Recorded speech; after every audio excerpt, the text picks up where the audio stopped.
Coming up next on the Filthy Rich Cleaners podcast. I'm like, well, how many leads are you getting right now? And you're like, well, I don't know, 40 a week. And I'm like, this isn't a lead problem. This is a close rate problem. From your first dollar to your first million, welcome to the Filthy Rich Cleaners podcast, presented by ZenMade.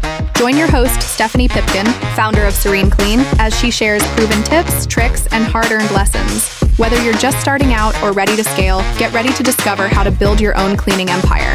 Let's roll up our sleeves and dive in. Hello, everyone. Welcome back to the Filthy Rich Cleaners podcast. I am your host, Stephanie from Serene Clean, and in today's episode, I will be going over all things tracking related specifically to sales, marketing, and your clients. And this is kind of the second installment of our KPI tracking or key performance indicator tracking series that I have done here.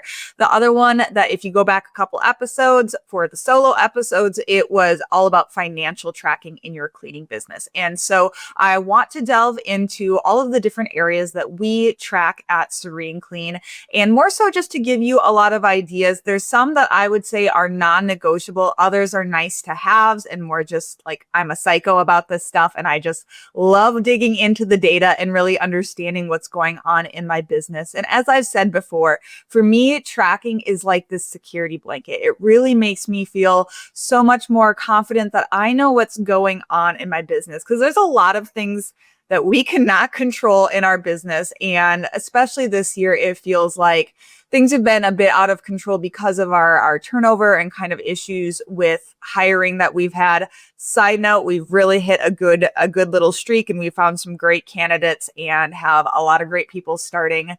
And I just want to keep you guys updated on like our hiring situation. So I did end up biting the bullet and paying for Indeed. And we spent, I think, $200 in the past month. And we got 3 hires out of that we are very excited about. They're like ideal candidates. So we're pausing on the paid stuff for now. And we're just going to keep doing that and playing with it because, I have always been a proponent of not paying, but Indeed continues to get more and more challenging to make it work without paying. So I'm like, you know what? My business is, well over $1 million a year. Maybe I can spend a couple hundred since we're in such a tight spot right now. And so this is a good example of don't be cheap. And Stephanie has been cheap for the frankly ego of it all to be able to say, I don't pay for that. But it's like, that doesn't make sense right now. Let's pay for this, considering this is our biggest struggle and the thing that's holding us back from functioning the way we want to, as well as potentially growing anytime in the future. So it's like with these 3 hires, we'll finally have proper coverage of all of our current clients and have availability to take on some newbies, people that we've been waitlisting for a long time. So total side note, just updating you guys because I know you may find it interesting to know what the hell's going on at Serene Clean. So that's what's happening. And I'm happy I spent the $231 the past month to do that. So on to KPI tracking and all of that good stuff. So obviously financial tracking is like the foundation and where we need to start. But this is kind of like, if that's the skeleton, these are the organs that we still need to function, right? So the first thing that we need to be tracking, and this is like bare bones, you gotta be doing this, is how many leads are coming in. Where did those leads come from? And how many of them did you close? This is if you listen to nothing else in this conversation, which that'd be silly because there's going to be so much good golden nuggets in it. But if you don't listen to anything else I say, track your leads. We need to know how many leads you're getting every week. We need to know where they're coming from, where possible. And we need to know who closed, right? So that is like the foundation of really everything that we're about to talk about. Is if you're not doing this, you can't do all of this other stuff that I'm about to talk about. So this is where we need to start. And I know you may be like, oh, this I get leads from all over. They contact me in all different sorts of ways. This is why it is so important to consolidate and almost force people to come through one point of entry, if you will, of your business. And for us, of course, that's going to be the ZenMade booking form. All right. So pretty much if anybody reaches out in any way, if they send a carrier pigeon to us saying, I would like your cleaning services, I'm going to write a note and attach that to the pigeon and send it back with a QR code of our ZenMaid booking form. Okay. Like I'm literally going to draw the QR code. Like that's how important this is to me, that we have everybody funneled through the same sales path. And that 100% has to do with what I'm talking about here with tracking and making it easier on you and having a very rhythmic, like expected pattern for yourself to manage, because that was such a mistake. And I've mentioned that before in the podcast, that one of the things I used to do, I'd give pricing out all over the place, right? And then it just made it really hard to track the leads and keep them wrangled, if you will.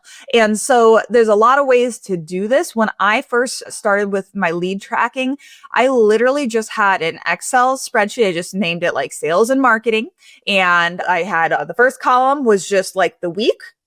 And then it was how many leads came in was the next, and then where did they come from? And I was just tracking at that, and then how many closed, right? And so then I could like track my close rate. So I just did this in a spreadsheet. It did not have to be difficult. Now there are of course CRMs, which, customer relationship management softwares that you can use to do this. And a lot of you guys are already using a CRM, whether that be Go High Level, some type of agency. Or, for us, we have kind of built ClickUp, which is a task management software, into our CRM. We've connected it via Zapier to ZenMaid. So basically, every time somebody fills out our booking form on our website, or really anywhere, because you can obviously just send them the link to the booking form as well, they're going to be added to our lead funnel and tracking system in ClickUp. Now, that is a little bit more advanced. I'm not suggesting that you guys do that. I'm just saying that there's a lot of ways to peel this apple when it comes to tracking the leads. So I would say the first thing that I would suggest, if you don't have any of these things in place, just a spreadsheet is totally fine. But the biggest thing is, like, if you're having them contact you and you're giving pricing all over the place and you're not entering them into anywhere, like this is a big issue that we need to consolidate this information every single week. So like the practical thing is, I want you to set aside time every single week. And this is like non-negotiable. This is when I keep my sales and marketing tracker updated and my lead tracker updated, if you will, and see where everybody's at. And literally, like what I would do is I would leave a comment on the cell in the spreadsheet and just put the names. So I would put like Sally, S, Tina, and if they close, I would just put a Y next to them. And if they didn't close, I wouldn't put anything. And then at the end of the week or each week, I would look back on the previous week and say, how many Ys do I have? And if there isn't a Y, we're going to follow up, right? And so this was just my very like basic lead tracking in the beginning. Now, again, it's much more robust with ClickUp and all of our automations and shit like that. But this is a great way to start. And honestly, like it works. It's simple, right? Because at least we can see what's going on. Additionally, I would then have columns. So it wasn't just like there was one cell with everybody's name in it. It was my marketing sources, basically, or lead sources across the top. And then in each column of that, I would have how many came from, basically it was Google, Facebook, word of mouth, if I had any partnerships, if they said they saw our car or our office, like signage basically, or some other random thing, and we'd track that. We have the weeks down the side. Across the top, we have the marketing sources. And then in each of those columns for that week, it would be like, okay, 2 from Google, 3 from Facebook, 4 from word of mouth, 1 from cars. And then I would leave my comments on each of those cells related to how many of those closed and who were their names, right? So this was like my very simple, archaic way to do this, but it got it done to the point of I knew how many leads I got each week, because that was then the next column was how many total leads for the week. And then how many closed immediately, right? And of course, people may close after that week. Of course, that's going to happen. I did go back, for the previous like month and check, like, did any of those leads close? And I would update that number and that percentage. So that's where it would get a little bit more difficult, because sometimes people don't obviously close right away, and it might be a couple months down the line that they do. But the point is, I was seeing who it was, where they were coming from, where possible, and then how many of them closed. And so this allows us to then make other types of decisions, because a lot of times when I'm doing consulting calls with you guys and I ask you this question, or like you're telling me like, oh my gosh, but like I'm not I need more leads. I need more leads. Like I don't have enough business. And then I'm like, well, how many leads are you getting right now? And you're like, well, I don't know, 40 a week. And I'm like, this isn't a lead problem. This is a close rate problem. Like this is a sales issue, not a marketing issue. This is about like, let's look at your sales process. So when we start tracking these things, it allows us to pinpoint where the problem area is that we need to focus on. Because if you don't have this data and all of a sudden you got a week of availability looking at you in the eye and you're like, oh, this is a lead problem, or this, I need to spend money here. I need to do this. And you start to panic because you don't have the information to make intelligent decisions. And that's what all of this is about. All tracking is about giving us the data to truly understand holistically the situation and make decisions from there. So you're not going in blind, because if we didn't know that you had that many leads, well, we need to spend money on marketing and we need to get more leads, where clearly that person would not be handling the leads anyway, because they're not following up. This could be a follow-up thing. This could be in the verbiage of the sales process or something like that. Are you sending the correct things on email, or what are you doing? So like, we're going to look at that instead of looking at increasing leads, because clearly getting more leads isn't going to help because you can't handle the ones you have now, like properly. So that is why this is so important as to like what's going on. It also tells you what is your most viable and important lead funnels, or is that the correct word? Basically where they're coming from, like lead source. That's what we'll go with, that lead source. Ryan from Marketing at ZenMade, don't watch this episode, okay? Like all of my terminology is not very savvy, despite me having associates in marketing. But you know what? You don't need a degree, guys. Like, we don't need to be fancy here. We need to just understand what's going on in our business, okay? So for us, historically, over the entirety of the business, our number one places we get leads are going to be word of mouth, Facebook, and Google. Okay, so online sources. And this is where it gets tricky of like, okay, did they first see you on Facebook and then they went and Googled you and filled out the form online, right? And that's where people, you ask people on your booking form where they heard of you. If you're talking on the phone or you're in person, ask where they heard about you originally. Is this super like integral? It's more, the number is more important of like how many, but we're trying to get an idea of where they're coming from. And for us, it's always been online searching is going to be the number one place that people are going to find us, and then word of mouth, and then Facebook. And again, they might have saw us on Facebook and then reported something else. So that's why it's a little bit inaccurate. But this way we can see close rate by lead source as well. Like, okay, I can tell you for a fact that if somebody comes to us from word of mouth or Googling, they are more likely to close than if they come to us by Facebook, right? And that is most likely because they were window shopping and they're just curious, as opposed to if somebody is actively Googling and searching, then they are in the mindset of, I am ready to hire, right? I'm doing my research, I'm looking at reviews. And this is why if you don't have a website, if you don't have Google reviews, that's why it can be so detrimental, because those people are like a hot lead. They're ready to buy, right? They're much more attractive to me than perhaps somebody who's just looky-looing on Facebook, right? And again, doesn't mean they're not going to close, but I just know from the data what is most likely. And that's why I go so hard on that. I go so hard on reviews, having a beautiful website, keeping Google My Business updated, because I know for a fact that those people are more likely to close, just on all of the data I have in the past 6 years to tell me that that is the truth. So that's why all of this is so important to know, because I can sit here confidently and say, this is the truth, because I have the numbers to back it up. And that's what I want for you guys to eventually in 2 years be able to look back and say, oh, this is exactly how things work in my business. And it's really comforting to know that, right? And then you can make those decisions in a really confident and intelligent way. So all of that to say, this is where we want to start out. This is the baseline. Quick break. If you run a cleaning business, this is for you. The Made Summit 2025 is the go-to virtual event to elevate your systems, grow your team, and finally get out of the day-to-day.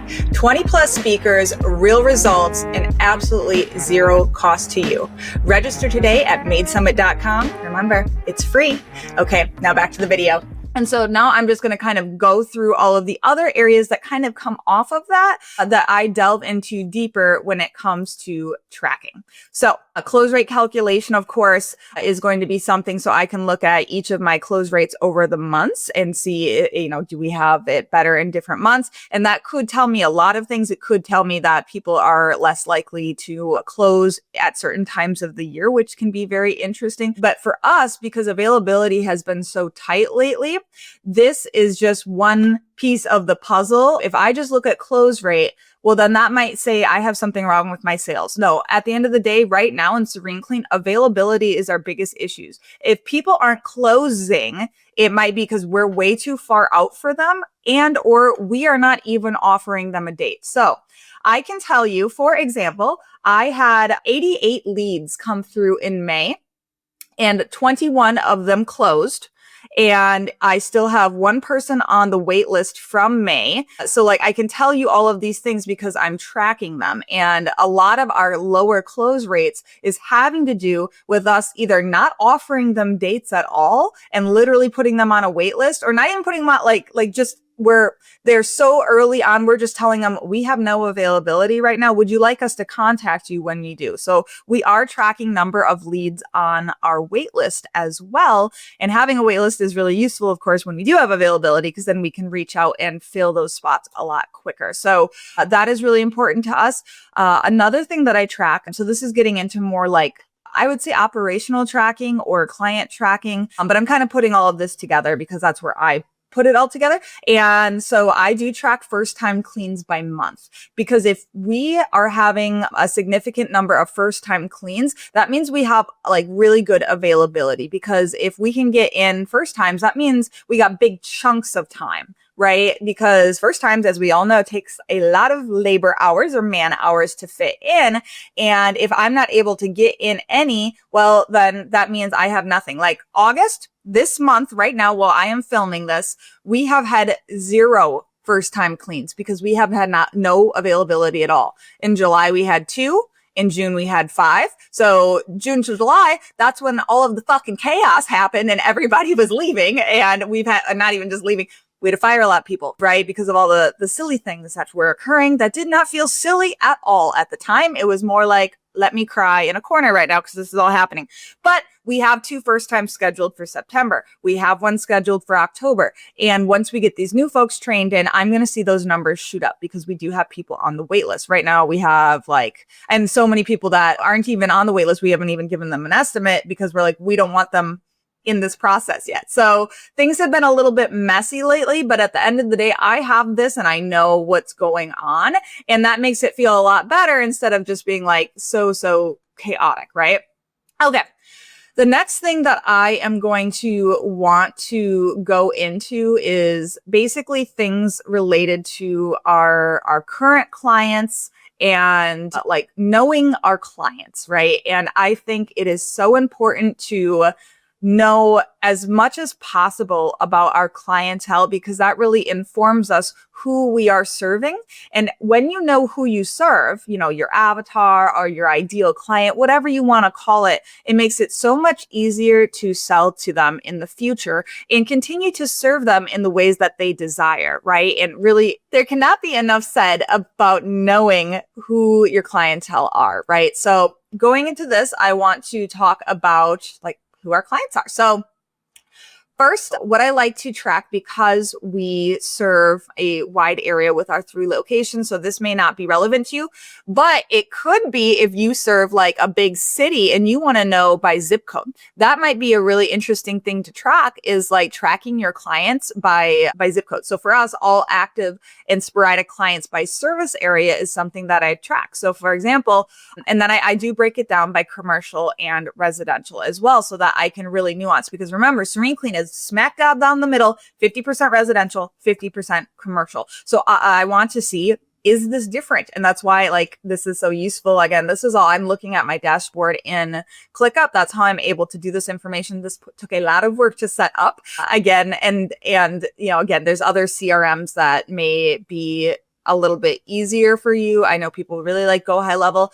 However, I have talked to people who are really good at Go High Level, and I showed them what I have going on in ClickUp, and they're like, don't move to go high level. This, you are so far, like it can't offer you this. So don't even like, cause I was like, oh, people really like go high level. It integrates really nicely with ZenMaid. Like, should I go this route? But then when I like showed my current tracking and dashboards in ClickUp and all of my automations that I have sent up, they're like, no, like this can't offer you what you already have. It would be a huge downgrade. So what I like about ClickUp is the basically unlimited ability to organize information in different ways. So we tag what type of client it is, what area they're in, their frequency, like even how long did their first time clean take. So like all of a sudden I can put all of this into pie charts and bar graphs and all of this stuff. And again, this may be like really overwhelming to you if you're not tracking anything, but my point is that I still have more things I want to track, right? There's still more data that I want to dig into. And this has just been really interesting to like understand explicitly who our clientele is. So I can look and see commercial clients by service area and residential clients by service area. For example, residential clients by service area, 53% of them are in our Black River Falls office service range. 18% are in our La Crosse office. And then 18% are in our Sparta office. Makes sense because our Black River office is our oldest one. And then you might be like, well, Stephanie, that doesn't add up to 100. We actually tag if they could be Black River Falls or Sparta, and if they could be Sparta or La Crosse, because those offices, we sometimes pull cleaners from both of them to service the in-betweens because we serve so many little small towns. So for us, 5.48% of our clientele could be Black River Falls or Sparta office. And then 4.11% could be Sparta or La Crosse. So those are kind of like, we can pull cleaners from either. But point being, like, I understand where our residential clients are most likely to be, but also I can see like how stagnant that Black River Falls service residential clientele, that hasn't grown very much where the other areas are. Again, that makes sense because we don't have as many new clients coming in Black River Falls. It's just such a smaller area. It's literally 5,000 people. So, we've been there the longest. That's where I started the business. And that's why that started to get more stagnant. And that's why I opened the other locations so that we would have more access to more people. Then when I look at commercial, it's much different. All right. So 38% of our commercial clients are in Black River Falls, 12% are in La Crosse, and then 31% are in Sparta. So Sparta and Black River Falls are closer. And then Sparta or La Crosse office is 9.5. BRF or Sparta is 8%. So what that tells me is that Sparta is a really great place. The Sparta Black River Falls area is probably the best for us in commercial. Again, that what I know about La Crosse, we have a lot harder time hiring in La Crosse, especially in the evenings, if that's what clientele in La Crosse are wanting. So we are much less likely for us to say yes to a La Crosse client. It's not that people aren't reaching out. It's we don't have the availability for the specific times, or it's just a lot harder for us to staff that. There's just a lot more competition for people in that area. And side note, the two people that we just hired this week that are going to start in the next couple of weeks, they're both in the La Crosse area. So that's like our focus is hiring in that area. So that tells me a lot of things when I know all of this information. Okay, next things I'm going to track is going to be residential clients by frequency of cleans. I find this really fascinating, is looking at my residential clients. The most common slice of the pie here is every 4 weeks. 34.55% of our residential clients are on a monthly cleaning schedule.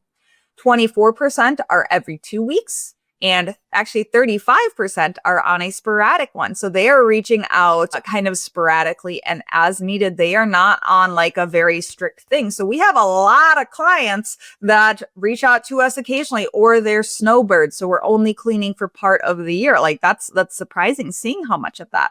And then finally, we only have 3.64% of our residential clients on a weekly cleaning schedule. It's much more niche for us to get weekly. So that means that our bread and butter is going to be every 2 weeks and once a month. So that's not super surprising, but a ton of them are sporadic. And so it's to not say no to things like that, because clearly that is who is reaching out to us. So yeah, it's really interesting to know that. And also it's like, okay, is there anything we can do to get the every 4 weeks up to bi-weekly? Because obviously that's, probably twice the money, depending on how long those appointments take, or if you give a little bit of a discount because it's more frequent or whatever. But selling people weekly clearly is very difficult for us. But the biggest, I think, mover would be how can we pull people from every 4 weeks and get them to bi-weekly? But if that's not possible, okay, let's go hard on the fact, like we kill it at monthlies, clearly. So it tells me things about like our current services and what people are looking for. And you know what would be really interesting is looking at, by service. Okay, I never looked into this before, but my mind's already going. I would be curious to see if different service areas, so like does the Black River Falls clientele have a preferred frequency versus the La Crosse or Sparta areas? That would be interesting to see if that changes things. And again, if you did this by zip code or by towns or however you have it in your business, it may be really fascinating of like, oh, this zip code, they go for weeklies. And you might know that because they're all, it's a wealthy neighborhood. It might be like, duh, but it could be just confirming, or there might be other areas that you're like, wow, like I'm surprised that they really go for bi-weekly versus monthly. It might gain you some clarity on like pinpointing marketing and where you need to focus, because if you can get more bi-weekly clients versus monthly clients, that's more attractive. Of course, the higher the frequency, the more revenue we're talking about. So that can help us make decisions on things like spending on marketing or events that we go to that are only specific to certain neighbors, or focusing on certain neighborhood groups or something like that. So again, you can just drive around and be like, there's a lot of mansions here, but you might be surprised that a lot of times like our bread and butter bi-weeklies are very like modest homes, but they're just really busy, right? They're a little bit smaller. So yeah, it can be really interesting. Okay. And then finally, I do have pie charts for all of our residential and our commercial clients by marketing source. So where did they come from? And this is important for me to break down because it's like, okay, I don't want to just look at all leads and where they came from by marketing source. I want to look at like, where is our current clients coming from by marketing source, split by commercial and residential. So that you guys know, for commercial, 41% of our commercial clients said that they found us on Google or our website. So when you want to know where does commercial come from, they Google too, guys. So it's very, very important that we do that. 11% came from a current client, meaning like one of our current residential or commercial clients told them, versus normal just word of mouth of people talking about. So we do, if we can discern that, we try to of like, oh, my sister uses you and she told us about you, versus, oh, I've heard about you in passing, like a friend mentioned that they saw you or something. But again, that's nuanced, but really that's all kind of the same, is, current clients versus referral word of mouth is 25% and 11%. So combined, those two are like 36% of our commercial clientele came from somebody telling them about us. And then finally, 14% came from Dream 100, which is going to be things like drop-offs and like cold calling, cold emailing, and doing like pursuit like that. And the reason that that's not higher is because I simply don't do that anymore. We don't need to, because we have the Google and things like that's bringing in clientele for commercial. And we're really not trying to we don't have the capacity to grow in these ways where it's like, eventually, someday, I'm going to be pursuing commercial again, meaning we are going to actively be reaching out to them, doing drop-offs, that type of stuff. And right now, that's simply, we don't need that. So that's why that's not happening. But if I were to look at those particular clients who came to us via Dream 100, those are some of our big boys, as I like to call them, is our big manufacturing facilities all came from me. Literally cold calling, cold emailing, or doing drop-offs, like dropping donuts off, or having my grandma Sue drop off donuts, because she used to do that for me, and it got us some clients. When I look then at residential, it's going to be 38 point, let's see, let me combine these two, the current clients versus referral word of mouth. So that is going to be 42%. 42% of our current clients came from some type of word of mouth. 33% came from Google, and then 14.68 came from Facebook. The smaller ones are going to be 3.67% from signage and cars. Unknown is going to be 3%, and then little smidges from other little things like cleaning for a reason, that type of stuff. So it's really cool to be able to pinpoint it exactly. That's why I said earlier in the episode, I can tell you where they came from. That's where. I also break down Serene Clean active commercial clients by industry. So again, I know my clients, all right, I know who they are. And so for us, 36% of our commercial clients are professional services buildings, 12.3% are manufacturing facilities, 7.69 are city hall or municipal buildings. And then over 6% are in apartment complexes, 6% in trucking terminals, 6% in police and fire departments, 1.5% wedding venues, 3% fairgrounds, 1% historic sites, 4.62 is libraries, 1% is schools, 3% is churches, and finally 1.54% is a dance studio. One dance studio. And so what that does is it's breaking it down by industry, but it's not by revenue. So keep that in mind, is like we have quantity of clientele versus like how much revenue. Those two numbers do not correlate necessarily. Like we may have 36% of our clients, our commercial clients in that industry. That doesn't mean that the revenue is the same though, right? That could be like only 12% of our commercial revenue or something like that. And I have broke that down before. I just don't have that in front of me. So I know I'm throwing a lot of numbers at you guys, and point being is like, maybe I'm just trying to brag, like I fucking know my stuff. Like I know my clients, I know who they are because I've gone through all of this. And so basically what we're doing is when they're coming into our like lead funnel here in ClickUp, we're tagging all of this information at the get-go when they become a lead, so that all of a sudden, like we never have to do that again. It gets handled at that beginning part so that no matter what, like we know all of this stuff from the get-go. And then finally on this particular page, I have residential clients by pay rate. So this allows us to see how much of our clientele are at the different hourly rates, because, and this may not make sense for you if you charge flat rate. We have always charged hourly rates. So this allows us to see like exactly where our residential clients are. So 68.47% of our residential clients are at $50 per man hour. 28.83% are at $55 per man hour. And then the smaller smidges are like discounted cleanings that we do for a variety of clients. So whether that be 45, 40, or 30, and that's most likely going to be a family member of a cleaner or staff member. So that is that. But for us, it's like, as you can see, most of our clients are at 50. And that's because we just brought all of the ones who are at 45. We did a price increase in April and we brought them up to 50. So we're not jumping all the way to 55. Like I want everybody to be either 50 or 55. Obviously, the higher the better, but I'm happy with this, right? So that is fantastic. So the next area that I would suggest, now that I've kind of given you guys all of that about like who your client is, I want to talk about like reoccurring clients gained and lost and churn rates. So the other day, Amanda, you know who you are. You sent me a voice message and it made me think about this, about how you said that it felt like you weren't gaining traction and you were always trying to sell, and you looked back at the data and you saw that majority of all of the people that you were cleaning for were one-off cleans. Like they were like move outs, that type of stuff. And so that's why it felt like you were just like, you know, paddling and not getting anywhere, is you were not getting reoccurring clients. And so this is where it's really important to me. Like, yes, close rate is important, but what's really, really, really important to me is how many reoccurring clients I have. Because if we are just only cleaning consistently for like move out cleans or one-off cleans, post-construction, that type of stuff, that's great.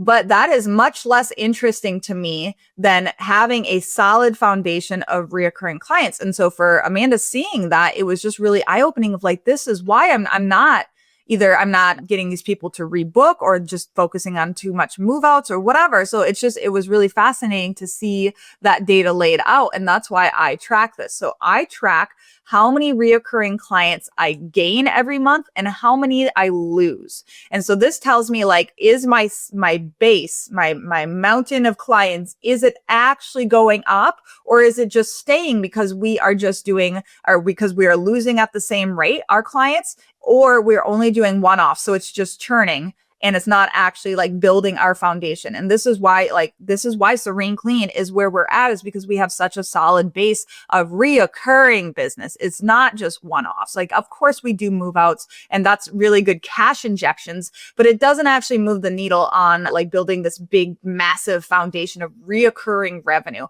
That's why we love the cleaning business, right, guys?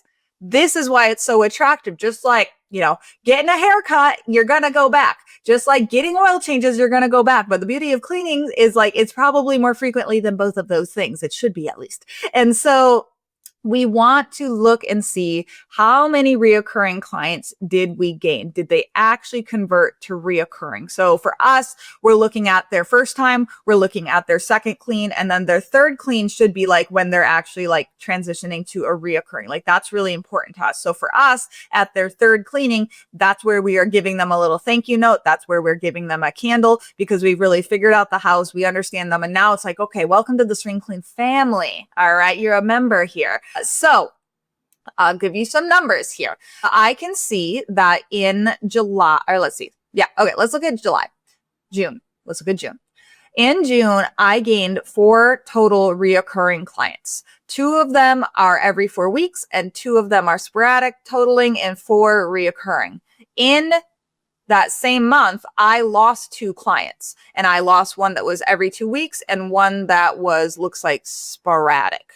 So I gained more reoccurring than I lost. I gained 2 more than I lost. So we are like net positive on June, even though we lost some. And, we lose clients every single month. So through this year, I can see that I'll just list off the numbers for you guys. In January, we lost 4. In February, we lost 1. In March, we lost 6. In April, we lost 5. In May, we lost 6. In June, we lost 2. In July, we lost 2. August, we have not lost any yet. So some months are higher, as you can see, and we did do a price increase at the beginning of April. So a lot of it could be attributed to that. And I'll tell you how I know in just a moment. But then looking at this year, January, we gained 8. February, we gained 5. March, we gained 1. April, we gained 4. May, we gained 2. June, we gained 4. And in July, we've gained 2. August, we haven't gained any. And again, all of this has to do with availability. Like when it comes to like these lower, we're staying pretty much like stagnant with our core base because we don't have any availability to take anybody on. So I'm really looking forward to this fall. I know that this is about to jump, reoccurring clients gained. And so what I'm talking about right now is churn rate. So this is something I really regret not tracking earlier on. I just started tracking that this year to be like, which is crazy, is our churn rate of clients. And so churn rate calculation, how you figure that out is you take your number of clients lost this month and you divide that by your total active clients on the first of the month. So I can see that in July, our churn rate was 0.6%, right? So I took the number of clients lost. And as I told you guys, I lost 2 clients in July. And then by our total active clients on the first of the month, in July, we had 291 reoccurring clients. And so I just took 2 divided by 291, that got me that 0.6%. I'm happy with that. Like anything less than 1%, I am thrilled at. That's a good churn rate, I think. So, and not just I think, like that's good. So it may be like, oh my gosh, multiple clients, but it's like, you have to think of our volume of clients. So those are good churn rates, and it's about to get even better. I know it is because we're actually going to have availability to get clients in. So that's going to be great.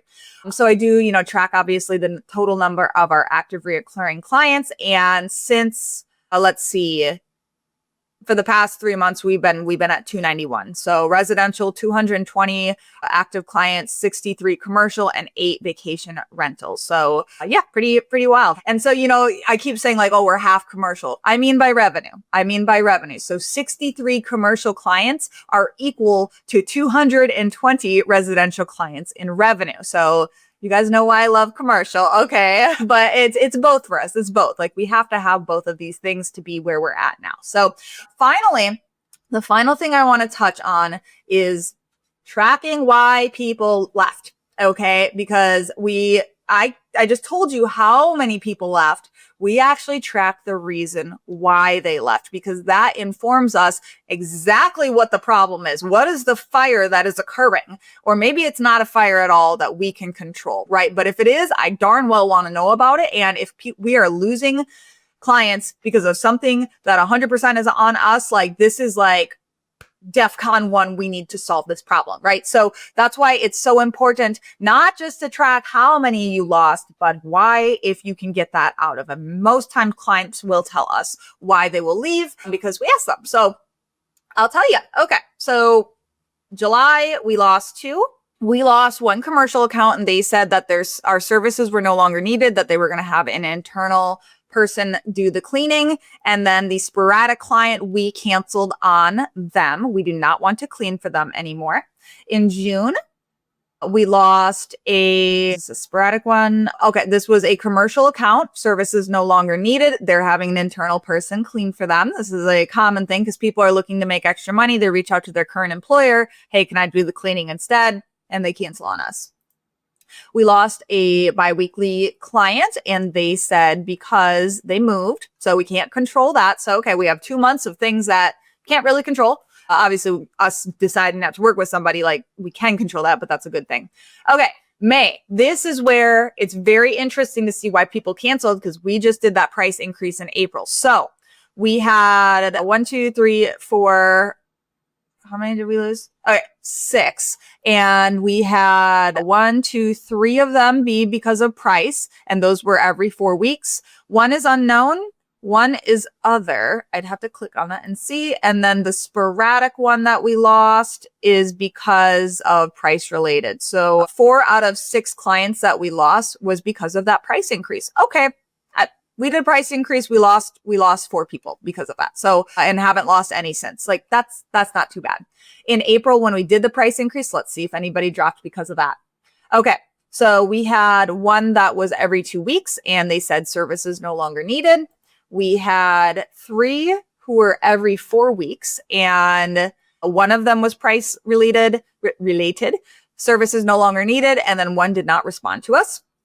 And then finally, we had a commercial account and we canceled on them because they were not good to work with. So yeah, just to give you the past couple months, I can tell you exactly why we lost clients. And now what that tells me, look at that, guys, not a single reason for quality, no issues related to anything that it's moving. They don't need the cleanings anymore. And maybe, they're just not being honest with us, but typically people are going to be honest with us if it's quality because they're ready to explode. So for the past, several months, nobody's canceled because of that. Let's see. In March, we had somebody cancel because we just didn't have the availability that they were looking for, like the particular day and time.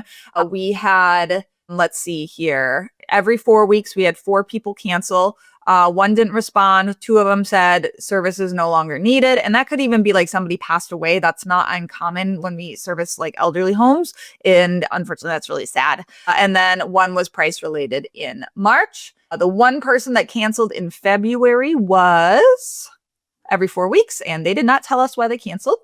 And then in January, we lost 4 clients. 3 of them were sporadic. 1 of them was quality related. So finally, January was the last time we had somebody cancel because of quality, and that cleaner is no longer with us. So 1 was other, and the other one is unknown. They did not tell us. So, and then the every 2 weeks client that canceled is unknown as well. So we had some people that just would not give us the feedback, but we tag it as well. So as you can see, like I just know, like, why are people canceling? Where are they coming from when they come from us? How many are active versus sporadic? How frequent do people have us? Where are they? Like all of this data, again, this episode I know might feel a little bit overwhelming, but what I want you guys to do is pick the first thing, which is leads. How many closed? Where'd they come from? And then you can work on your follow-up process from there. That is the most important thing, guys. And then we can start looking at like all of this other data to understand your clients. So